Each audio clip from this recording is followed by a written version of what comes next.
پیناډال ټیبلیټ یا شربت چې څوک اسکي نو دغه په وجود کې تبه څنګه کمیږي او د انسان په وجود کې دا تبه زیاتیږي څنګه کله چې په انسان باندې تبه راشي کوم ته چې فیور ویل شي.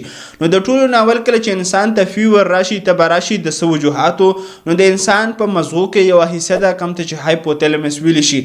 نو هغه په وجود کې پروسټاګلینډین په نامه باندې کیمیکل دی هغه په زیات په جوړېدو کې او کله چې زیات جوړیږي دا سیزونه نو د انسان وجود ټمپریچر زیات کی او ګرم شي. خو کله چې انسان ټیبلیټ واچوي پیناډال یا شربت اسکی یا انفیوژن ولګوي نو د انسان چې کوم هایپوتلمس دی هغه ته دا سیګنال میلاو شي چې دا پروسټاګلینډین کوم کیمیکل دی دا نور ما جوړوه چې د نه جوړېدو سره بیا د انسان په وجود باندې کم دا ګرمایش او تبه دا راکمه شي. خو کله چې انسان پیناډال ټیبلیټ وخوري نو دغه په وجود کې دننه د 10 منټو نه تر 1 غنټه کې دننه اثرات ښکاره کوي او کله چې انسان دا پیناډال ټیبلیټ اخري یا دوايي ماشوم اسکي نو دغه چې کومه ینه ده په هغه کې حل کیږي میټابولایز کیږي او د انسان د ګردو او د ورکوټي بول په لار باندې د انسان د وجود نه بهر اوزي.